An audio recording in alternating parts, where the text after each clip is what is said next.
listening to Inclusive AF with Jackie Clayton and Katie Van Horn. Welcome to the Inclusive AF podcast. I'm Katie Van Horn. And I'm Jackie Clayton. Whoop, whoop. And we are so very excited to have one of our friends along for the conversation today. Miss Tamara Raspberry is here, and we're going to get down with some conversations on mental health and mental health in the workplace. And so just to jump right in and get us going, Tamara, would love for you to introduce yourself, share a little bit about your identity story, who you are, and then we'll dive into the conversation topics. Absolutely. Thank you so much, Katie. And thank you so much also, Jackie, for having me on your podcast. I'm so honored to be here today. Y'all can't see my shirt, but I wore my little mental health. Depression is not a decision, it's a diagnosis shirt for y'all. Nice. So you can talk about mental health. My identity, basically, when someone asks me anything about my identity, I always say I'm a Black person first, because no matter what else I was going to turn out to be, I was going to be Black because my parents were Black. So whether I was male, female, cis, gay, whatever, I was always going to be a Black version of that. So I'm a Black person. I am cisgender female, in my 40s. And, born and raised in Washington, D.C., and, have kids. I have a grandbaby. And my life has really consisted of, it's funny, I've lived on kind of two ends of the spectrum, because I grew up in like kind of the nuclear two-parent middle-class household situation. But as an adult, I'm more like a poor single mother. But so I've seen different aspects of life and can speak to different aspects of life that people might be surprised that I actually can speak to. But I've had a lot of life experiences. As you know, I'm an HR practitioner, and I've been doing HR for over 20 years now, actually. And so that experience is also, in and of itself, as a Black woman, professional, in these organizations, another set of challenges. So when I talk about my identity, or I'll say like the lens that I see everything through, it's first and foremost as a Black American woman, female. I say female. Some people get offended by the word female. I'm not offended by it. A Black American female. And then everything else kind of falls under there. And we've known you it's so funny. I think it's been at least 5+ years, as we say in the HR world. However long I've been going to work human. Right. Yeah, Tamara is part of the crew that goes to Work Human, and we all get to spend some time together once a year, which, I think for all of us, we would love to have more time, but understandably. But we talk all year. We have our communication via Twitter and LinkedIn and every other social media platform. So if you ever need to hear what's going on between all of us, you can jump on Twitter and we'll let you know everything you need to know about the housewives. More than I talk to people like that I know, because I just talk to y'all like all the time. I'm like, I know y'all. Yeah. Every time I hear Waco, I think of Jackie. Yes. I'm like, I don't know anything about Waco except for Chip and Joanna. You know who I'm talking about? Chip and Chip and Joanna. Joanna. No. Oh, the Waco? Branch Davidians? Yes, them and you. Oh. It's usually one of them. Branch Davidians, Baylor, or Chip and Joe. Yeah, Baylor too. Yeah. Baylor as well. That's awesome. That's great. Well, thank you so much for taking the time. We do appreciate it. We know you're busy, and obviously, we're right before the but you all won't hear it until after the first of the year.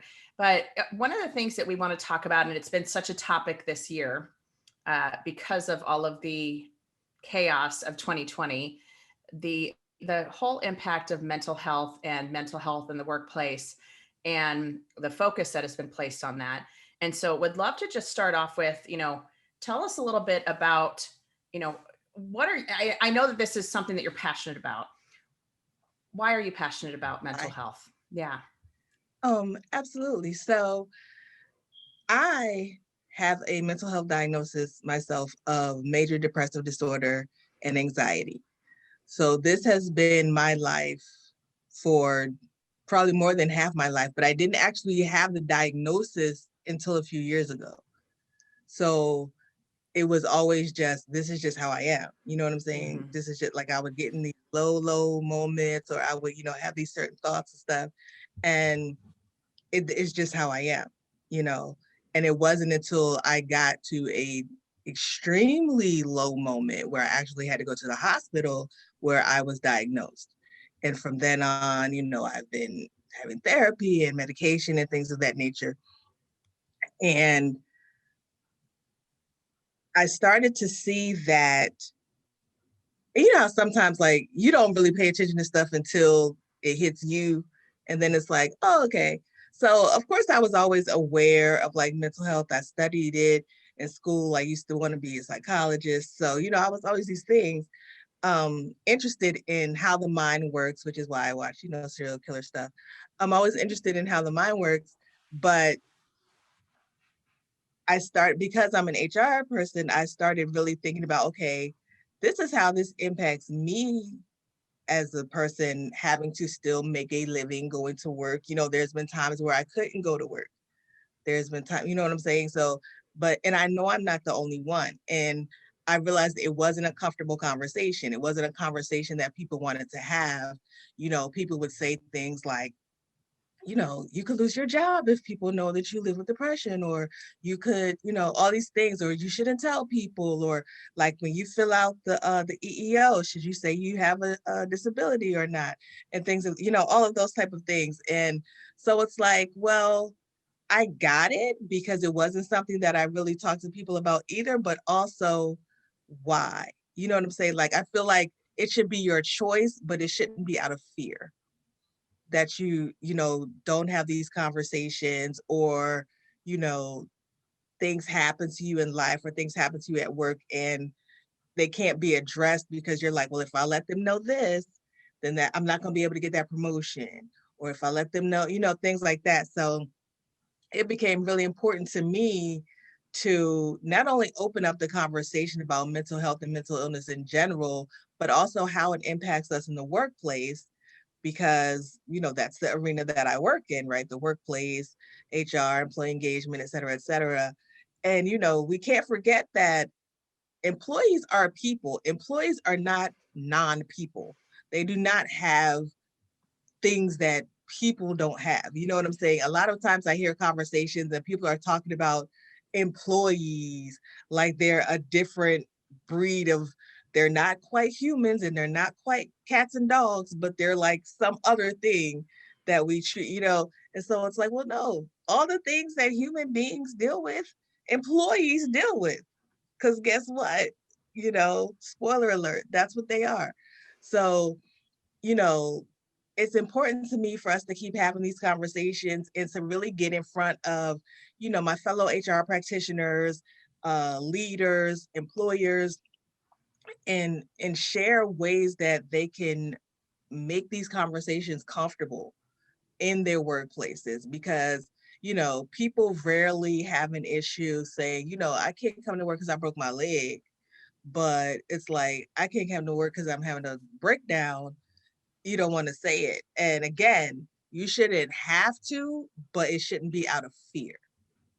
It shouldn't be out of, I might lose my job if I say this, or I might not get XYZ opportunity if I say this, I think so that's that's where I'm coming from with it. it's horrible. I'm glad that you brought that up. It is horrible to think that, you know, we always talk about bringing your full self to work. And And that's part of it. I think 2020 has been brought a lot of these things to light, because if people were like just hanging on, and then all of this change and all of the unknown drives people, especially if you have anxiety. It was like, we talked a little bit earlier, we're in the middle of a pandemic, and every once in a while I'll start feeling normal, and then all of a sudden it's like, You remember. I'm worried, like, oh, I didn't make Christmas cookies. Let me go to the grocery store. And it's like, and all the things with I think with George Floyd too, and all of the racial trauma and bringing those things back and understanding that we have to bring that to light too. Racial trauma, PTSD around those areas. There's Oh my just goodness, a yes. lot. Okay, so 2020, I mean, you could not have written a story as crazy as everything that went on with George Floyd and Ahmaud Arbery and Breonna Taylor during a freaking pandemic. No. Like, if you could have set some writers down and say, write a crazy story, they wouldn't have came up with it. Like, all of that coming together at the same time. And what was so wild to me was the whole, I didn't know it was like this for you Blacks.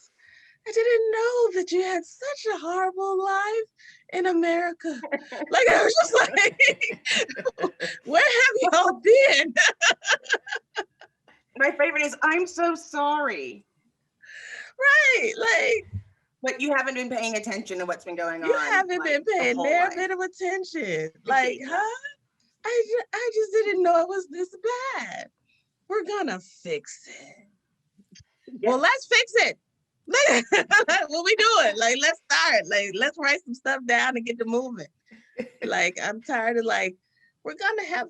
It's like these companies are like the government. They want to have a task force for everything. We're gonna have a task force. We're gonna have a group. We're gonna have a committee. Just fix it. Stop talking. Yeah, I think that's been the one that we've talked about this a little bit, and we've talked about, CEOs who either decided to make a statement or not make a statement, but more of the, okay, that's cool, make a statement, but what actions, what are you doing? What are you actually doing to change things? What are you doing to make it better? And I think that's the piece that, circling back to mental health, it's also that, that there's so many unknowns, and coming to work and feeling like, I don't know what's going on outside of these four walls, even though you're at home, but what's going on out in the world, but also how does that then impact me coming to work if I do have, anxiety, do have any type of things that, come up from a mental health perspective. And, the kind of double whammy of, or triple, quadruple, whatever type, however many levels you're dealing with on a daily basis. And how can you actually function as a human, back to, that our employees are actually humans. How can you do that in the right way? And that's the other part that I think is so, it kind of does fall by the wayside, that yes, these are humans that we're talking about. Because let me tell you, my anxiety was on 1,000 about even going outside. Okay. So I was like, y'all can talk about opening the office back up if y'all want to. T-Raz ain't gonna be up in there. Okay. I was like, I don't even go outside. Okay. My balcony was as far as I'm going. So it was like, it took me a long time to even start going to the grocery store. Okay. And that's still I'm not in these streets like that. So you're talking about, and I know I'm not the only one, right? So I was like, I know I don't want to go traveling to the office. Other people don't want to go. And, there was some companies that were like, well, y'all got to come back. Thankfully, my company is still letting us work remotely.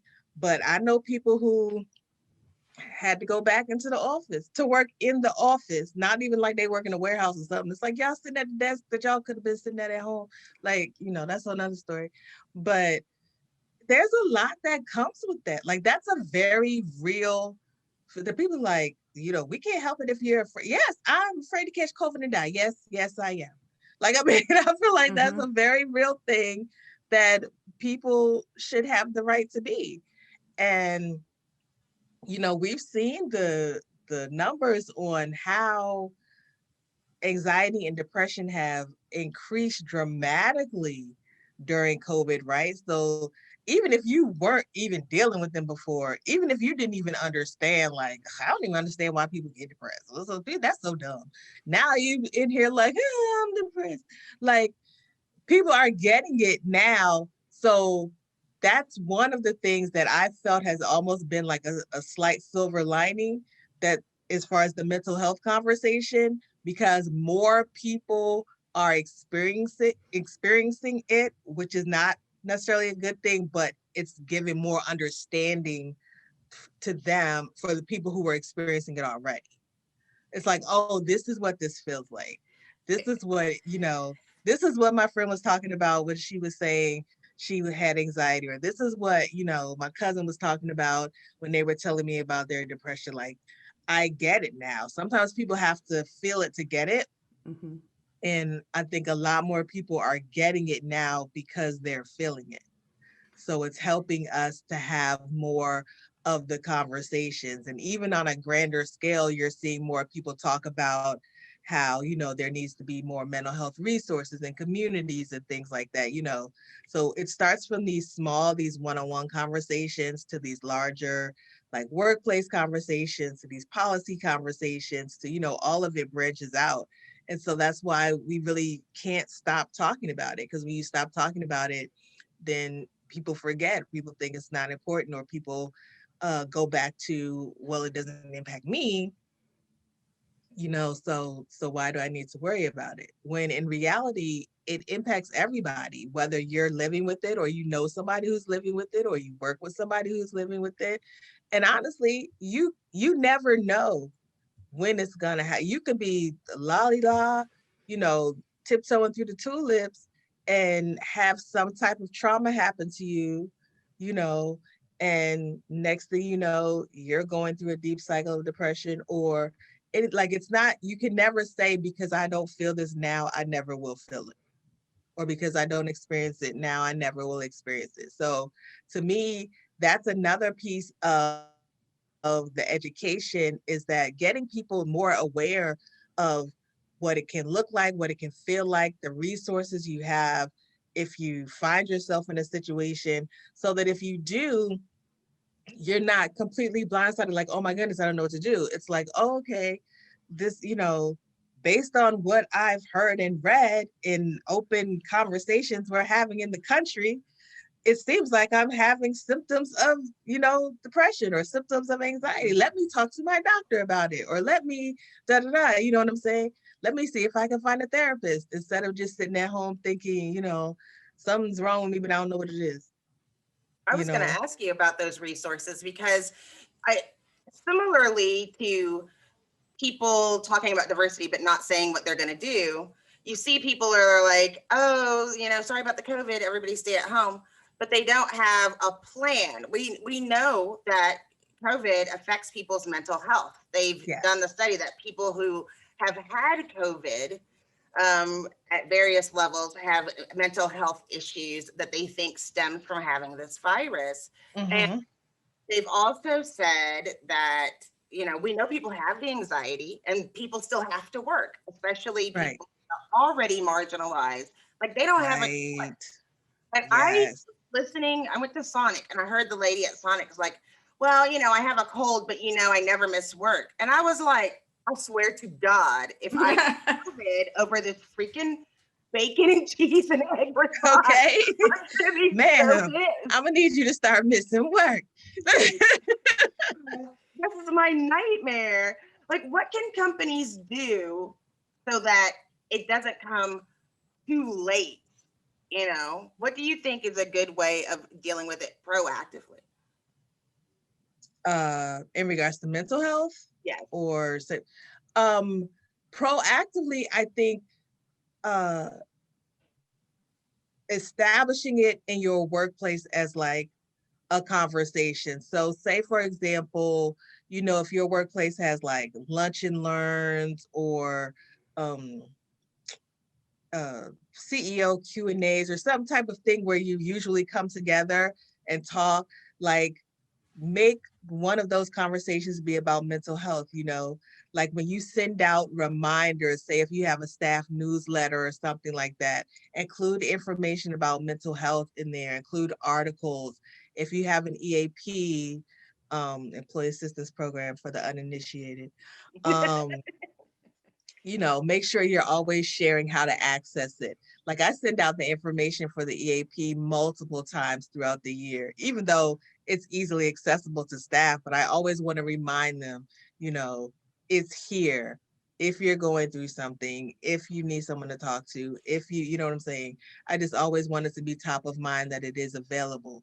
So just kind of always, and then also leading by example. So, you know, there's nothing wrong with you being a manager or a director or business owner or something and saying, hey, I need to set some boundaries for myself, right? I need to step back. Because even when we talk about burnout and we talk about people who feel like, because of technology, they always have to be available or always have to be on, that impacts your mental health as well, right? So, lead by example as a owner or supervisor or whatever. Like that's not the expectation for you to always be on.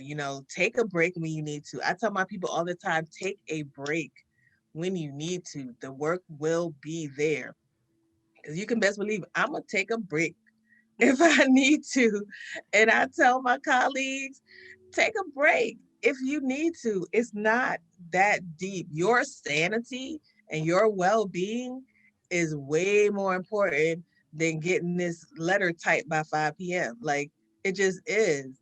There was a it's low-key inappropriate now because of COVID, but there used to be a meme where it would be like, but did anybody die though? Like Right. it's like I always think about that when it comes to work stuff. It's like, oh, okay, they didn't get that report to you by 3 p.m. But did anybody die though? Like it's like you're gonna be all right. You'll get it at 4. You might get it at 9 a.m. But you know, could be a lot worse. Mm-hmm. Could be a whole ass lot worse. And so, I always believe in also like checking in. So like, and this is one of the things that I've been telling people this year that is hard to do when you haven't already been doing it. So now, you see a lot of people like asking, well, how do we check in with our employees now because of COVID and we're working remotely, da da da da. But I've never talked to them before. Like it's like, well, shame on you. You've never talked to them before. They probably don't want to hear from you now. But, so it's like that cultivating that culture of communication pre-crisis, right? So when a person does have an individual crisis, or if it's a large crisis like we're all going through right now, that communication is already there. So if you're my supervisor, I can be like, you know what, Jackie, this has not been a good week for me, man. Like, I know I was supposed to have that deadline, by Friday, and I've been working on it, but this just been a really tough week for me. And, could we, switch some things around and not feeling like, oh my goodness, they're going to think badly of me. They're going to think I'm not a good worker. That's why I'm always like, you always check in, and not just about performance, about the person. So when I talk to people, I don't just say, where are you at with that project? I'm like, how you feeling? How you doing? Now that we've been having the working remotely and everything like that, I have one of my people who reports to me who's away from family. Like she's not from this area. So I'm like, do you have someone you could talk to? Do you have people you could, reach out to if you feel too isolated? Like, I know you have a cat, but like sometimes you might want to talk to a person. Like, I'm like, what's your plan? So that I know that she's all right over there in her apartment, not being able to go to work and things like that. So, and that don't have nothing to do with, okay, you need to give me this assignment by the 16th. That's you as a human being, right? Those are the kind of conversations that people need to be having in the workplace, so that when things come up, it's not, oh my goodness, what do I do? Or, oh my goodness, how am I going to handle this? Or, oh my goodness, it's, I know this person as a person. And yes, there are some companies that are so large, right? So you always hear like, we have 5,000 people. How can we do? But you have teams. You have smaller teams. Somebody reports to somebody. It's not that you, as the CEO of a 5,000 person company, has to have an individual conversation with every employee, but their supervisor, their team manager, whoever their group is, they should be able to have someone that's checking on them as a human being. Yeah, And that to me is how you make it so that, you know, it's open conversation. It's not hard to, you know, when you're going through something, even if you don't want to say exactly what it is. Like I may not want to say, you know, my depression is really hitting me hard this week, but I can at least say, look, I'm not going to be able to make that deadline, you know, and you're not like, well, look, this your first strike. Like, you know, like, can we lead with empathy, people, please? Show some grace. yeah. You Exactly.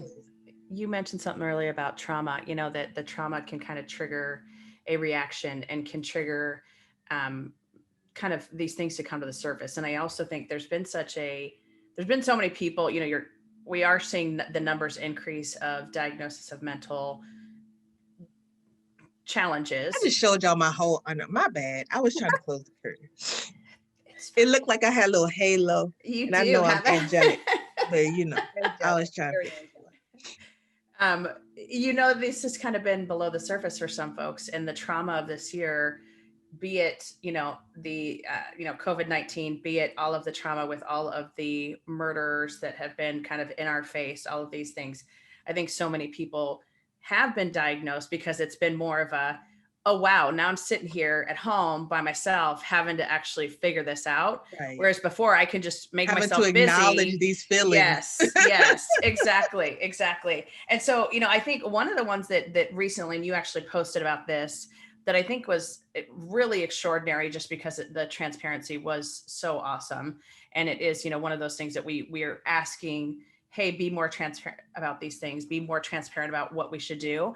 Is you know, Matthew Cooper, who is the co-founder of Earn Up. He just posted a letter, kind of an open letter to everyone about the fact that he was stepping down as CEO of EarnUp because of his mental well-being, and making sure that he's taking care of himself. And so, you know, would love. I thought what he wrote was great. Would love, you know, both of your thoughts on kind of what he wrote and how he was so transparent. I thought that was amazing. Well, I kind of have dual thoughts about it, but first and foremost, I thought it was amazing. I thought it was excellent that he was able to share that this is what I'm doing and this is why, because again, it's a very important conversation, right? It's very important for people to understand that people are dealing with this. Like part of what he said was he's been dealing with different types of mental health challenges for years and years and years. You know, people can be thoroughly successful, and that's one of the things that people forget. You can be high key successful and be living with any number of mental illnesses or other mental health challenges. So it's not a matter of, oh, if this person is able to do this, they must, you know, not have any issues. It's like, no, Mm-hmm. a lot of us got issues.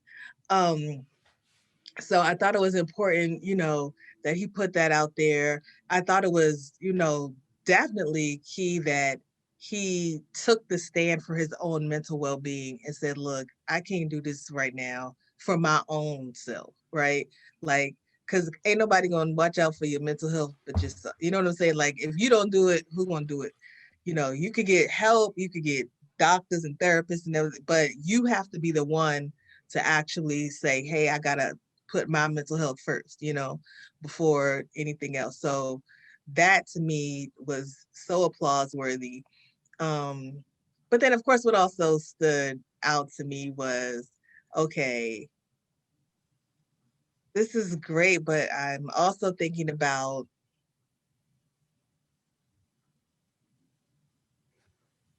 it still comes not to, it's not anything against him. It's just an observation in general that it's being able to do that is a privilege, right?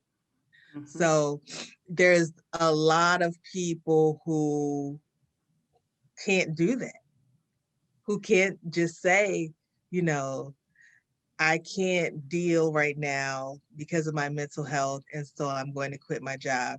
Whether it's a CEO, an admin assistant, a janitor, a program director, like, you know what I'm saying? There's just a lot of people who can't do that or feel like they can't do that. Let me tell you, the whole process for trying to apply for SSI is some BS. Okay, so it's like it's like you like I can't work, but I can't not work.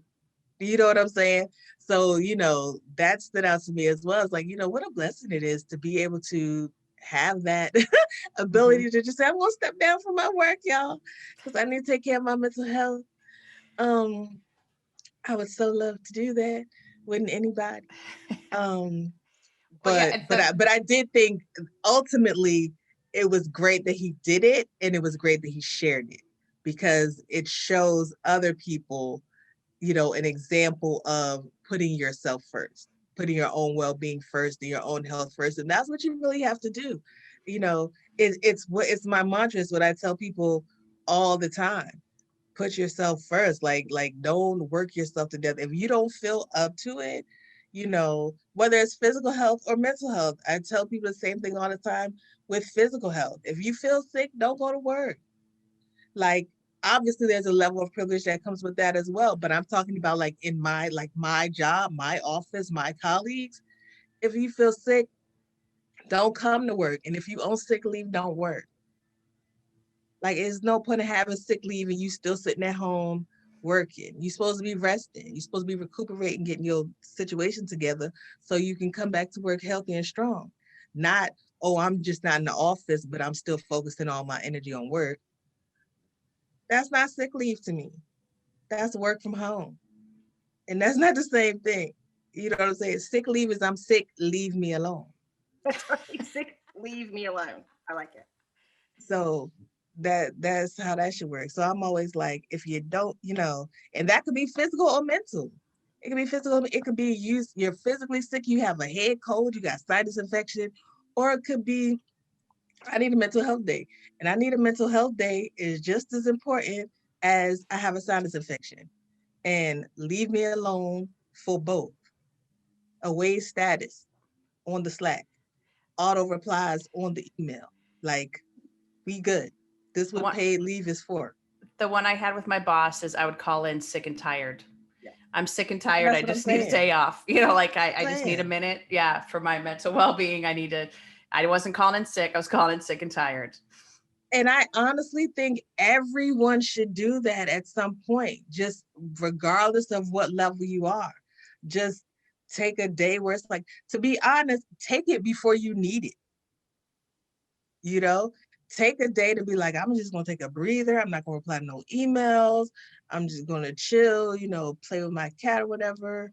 No innuendo. Like,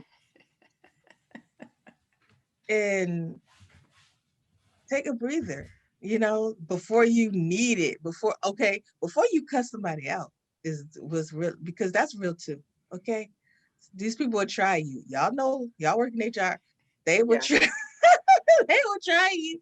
And Yeah. it's like, yo, I'm trying to keep my zen, but y'all tried me on these benefits. So it's like, Just before sometimes you you have just to gotta, step down. That's the thing that stood out after I read the article and I had a good hour. The first thing that came to me after the initial thought was, I wonder what the company culture is like at that organization.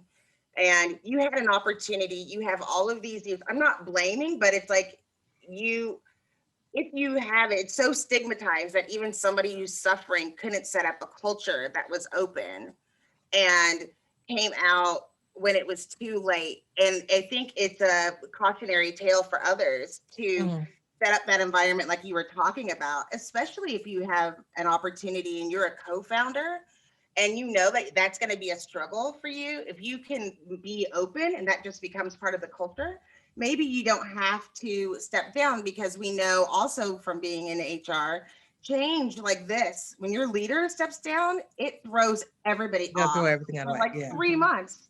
People are like, I wonder if I have a mental health issue, right? Like maybe this isn't a normal environment, and people Right. feel Like, what's going so on? insecure, and maybe it's not.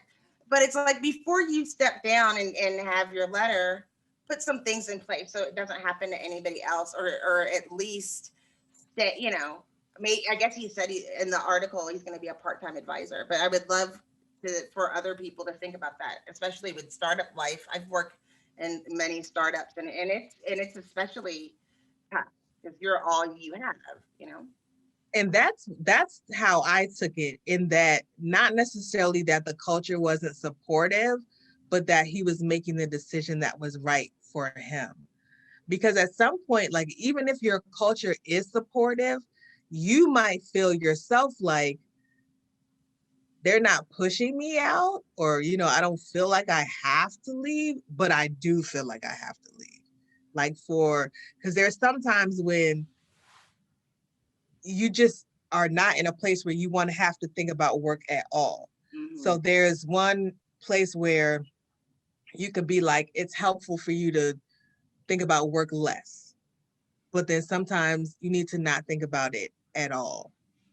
And I took it from the perspective of, okay, he reached a point where I just can't be thinking about work like that right now. Like, I really have to focus on my mental, and I can see that. I get that. You know what I'm saying? So I could relate to that, where it's like, even if you're working less sometimes, it's still work, right? So we see that now with the remote work. It's like, okay, we're working from home, but we're still working. I'm not any less stressed out. The only thing different is the commute. Like, the like, it's the same type of feeling. So for me, it's like, if I needed to take a break right now, I wouldn't feel like, oh, I don't really need to take a break because I'm home instead of in the office. I'm still working all the time. And I think that only you know what will work best for you. And there may come a time in the future where, he wants to go back, or he can go back part-time or whatever, and I'm sure his company will work, with him or whatever. But I think the most important thing always is to take the step that's right for you. But like you said, Jackie, hopefully there were things set up in place already so it doesn't throw the company in a tailspin and have all of the other employees like, oh my God, what are we gonna do? What's gonna happen? But just speaking to the mental health aspect of it, sometimes you just gotta do what you gotta do for you. Yep. First and foremost, and you wish everybody else well. Yeah. Like, I wish y'all well. I can't do this today no more right now. Can't do it. Not here for it. Y'all don't want to see me on the news. I can say I'm calling in black today, this year. That's valid. And I was like, I can't do this. No, nothing happened directly to me, but I'm feeling. But yes, it did, because they all my distant cousins. That's right. And when you're working in the, diversity space, you are very aware of your Blackness every day. And so when you're like, I think there was one episode of our podcast where I was like, why do they hate us? It was just one of those days where I had to sit back, and I was like, that was why it wasn't even a sick and tired. It's like, I need to get back to this place, to my place, to be able to function, and where I'm not angry, because that can affect you too. It's a different feeling. It wasn't anxiety. It wasn't depression. It was, I'm going to set something on fire. It was anger. It was anger. Full anger. It was, y'all Mickey Valid. Expect Valid us anger. to sit in these gish darn Zoom meetings acting like our brethren and sistren aren't being killed in the streets, because y'all want to talk about stuff that y'all been talking about for 6 months and ain't nobody still did nothing. Like, it was anger, and there's a level of, already as Black folks, you have you can't show your full expressions at work, right? You Right. can't be a full person at work. You damn sure can't be angry at work for nothing. We don't get the benefit of tears at work. We don't get the benefit of yelling and all of that stuff at No. work, right? So now, that's the work stuff. You bringing all this other stuff on, piling on, and we just watched the same stuff y'all just watched, heard the same stuff, but then everybody's talking about, should we make a comment? Should we make a statement? Should we do this? Should we do that? And then we want to go and sit and have staff meetings and act like, everything is all the same. Where, like you said, I want to like blow some shit up. Like, Yeah. I want to, like, I'm looking at you in your little box That's right. on the Zoom, and I want to slap you. Yeah. And I was like, I can't even because deal you're with saying people ignorant stuff. Yeah. And Right. it was I saw so many of my peers like making comments on Facebooks and things where they're like, I'm just so angry, but you can't express it. You can't show it. Like, nobody deals, especially when you look at the people who are like the only Black person at their job and stuff like that. And then think about, you're the only Black person at your job in your HR.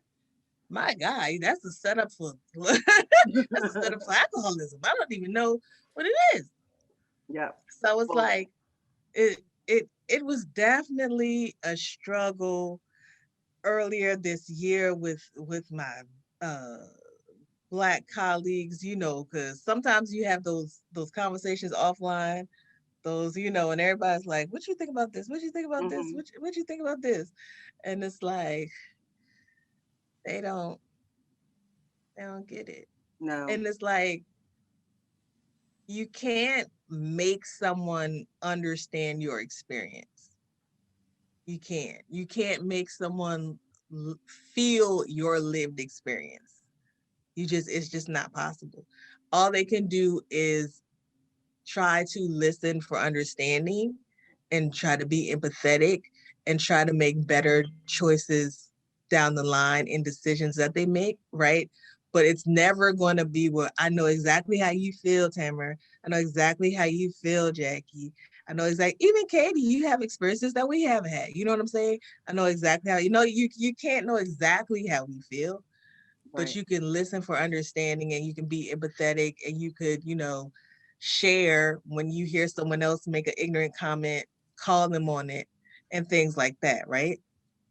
So this year has been a wild year of sudden understanding of systemic racism.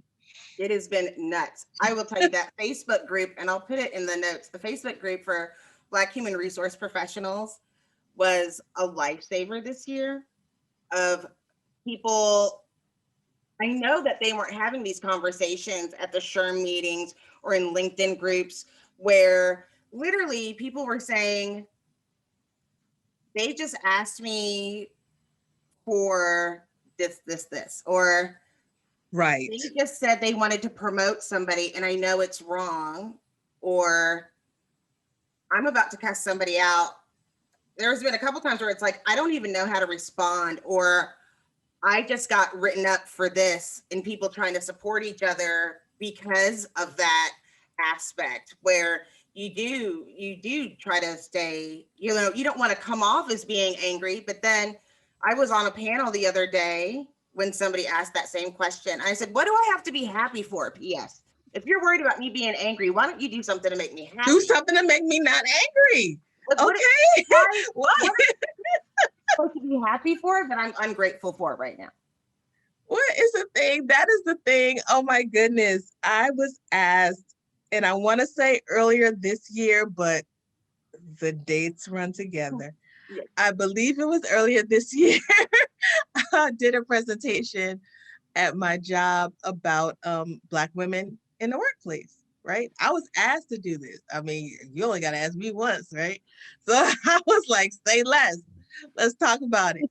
So I did this whole nice presentation, about these types of things where it's like, we get cut off or we don't get the same opportunities, our voice is not heard, and all these types of things. And it's like,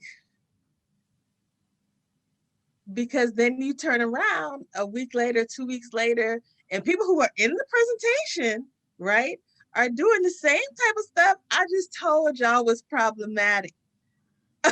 Okay. So, and so it's the constant always having to, you come up with, do I always have to be on the defensive? But then it's, why are you so defensive? You know what I'm saying? Do And I your always HR. have to be the one to teach? But like, why you not teaching? Like, it's like, which is it? It's like, it's always something, I'm always having to tell you when, as the kids say, you got me effed up, but in a Yeah. professional manner, right? Yeah. So it's like, in a professional manner, like, you got me effed up. Because this is this. But I always tell people, call it out, right? Because if you don't call it out, they're going to keep doing it and think it was right. Now, they might still do it, but they can never say they didn't know it was wrong again. Yeah. Because you called it out. So now if I say this was inappropriate, this was disrespectful, this was this, and you do it again, now I know where you're coming from for sure. Because I can't give you the benefit of the doubt that you didn't know because I called you out on it the first time. So that's why I always encourage people, we talk a lot about microaggressions and things like that. Call them out in the moment, or if it's a meeting where you don't want to call somebody out in front of people, call them out after the meeting. But you know what I'm saying? It's got to be close because otherwise they're going to think it's cool. And you can't be mad at them for thinking it's cool if nobody told them it wasn't. So I will always be like, I didn't appreciate that. You know what I'm saying? Wow. And you could take it or run with it. It's funny to me that there seems to always be this. I don't. I know I'm not the only one who deals with some of this stuff because, like you said, Jackie, in the group, you'll post one thing and it'll be like, oh my goodness, like everybody is like, me too, me too, me too, me too, me too, and it's like, dang, I'm sad that it's so many of us, but I'm glad that I'm not the only one. That type of thing, where it's like there's never the apology, right? There's never the, oh, I was wrong, my mistake, this, that, the other. It's always just like either sorry you feel that way or not. You know what I'm saying? It's always just like you're the one. You have to take it on as the Black person. And I, like I said earlier, I see through the lens of a Black person. So I don't consider myself to be like BIPOC or person of color or any of that other. I'm Black. So I always see everything through that. So as the Black person, you're always the one who's expected to, fix the issue or ignore the issue or pretend like the issue didn't happen when you weren't the problem. So Right. if I tell you, I feel like you came at me in a way that was disrespectful, and then you tell me, oh, my feelings are hurt now because you called me disrespectful. My feelings was hurt when you disrespected me. So what we got? Like, I'm like, where we at? And because I'm not going to apologize for telling you that you treated me wrong. You know what I'm saying? I'm not gonna, oh, I'm sorry, I made you feel bad for treating me wrong. Who I look like? Oliver? No, it's not. No, sir, don't give me no more. Like, I don't want it.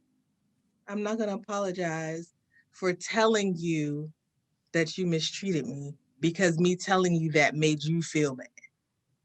Sound like a clown. Right. I can't.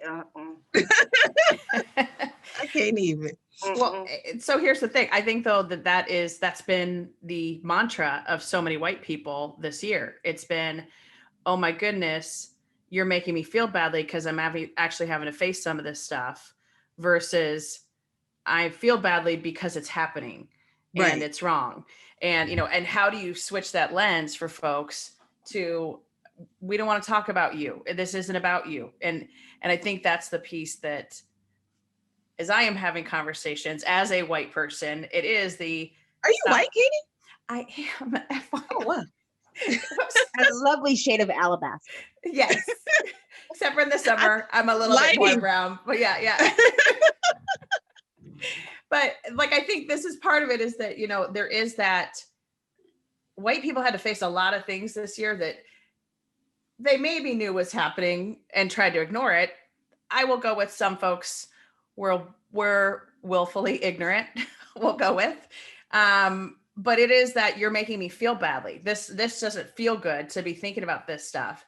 And so many of my clients that I work with, that's the piece that I have to like help them with, or kind of walk them through, is you're gonna feel uncomfortable. You're gonna feel badly, but it's not about you. And you need to like just work through that on your own and move past that and circle back to what actually needs to change here and what do we need to do to be better.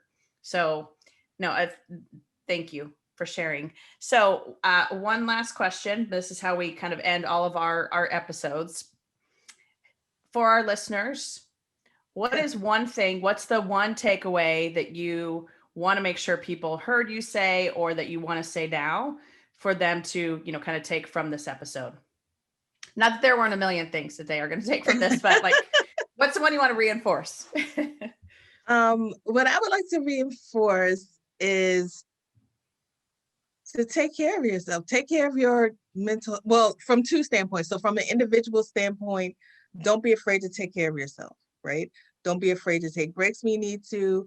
If you're having a mental health challenge, reach out to a therapist, to a counselor, to a friend, somebody, you know what I'm saying? There's resources out there. There's Facebook groups, even there's support groups. There's all kinds of resources out there. You're not alone. Basically, you're not alone. And from an employer standpoint, create an environment that makes people not afraid to address their mental health. Create an environment that supports the mental well-being of your people. Because you're nothing without your people. Your business, whatever it is, operates not a thing without people in there to do it. And so you gotta remember to encourage people to take care of their mental health. And you need to lead by example and create a workplace that encourages that. Awesome. love Thank that. you. Jackie, what's your one takeaway? I think my one takeaway was another thing that Tamara said, was just about constantly reminding people of resources and make it accessible so that they have the information before it's a crisis.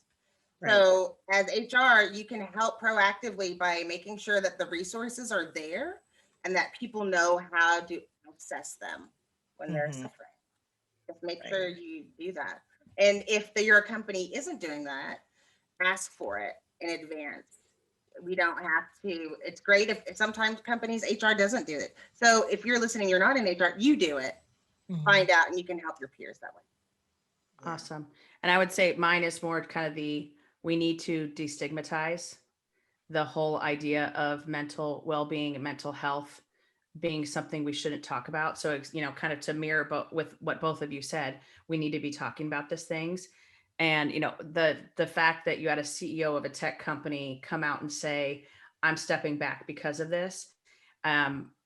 I think it is another step in the right direction, because it needs to be conversations that to say, hey, yeah, I go to a therapist. I talk to my therapist every other week. That should be a good for you. That's how Right. you're handling whatever you might have going on. Not, Right. ooh, you do? What's wrong with you? Yeah. What's the story there? Why do you have to talk to a therapist? And I think that's the piece that so many of us, especially right now, are dealing with a lot of different things coming at us all the time. So get whatever help you need, and we will definitely share some resources on the show notes. So please, we'll give you some links to teletherapy, other things along those lines. So Tamara, thank you. Thank you Yes, for having me. yay. Absolutely. We really appreciate you taking the time and sharing this conversation. We know our listeners will love to hear it as well. So thank you so much. And we'll talk to you in 2021, my friend. All Right. right. Have a good Bye. one.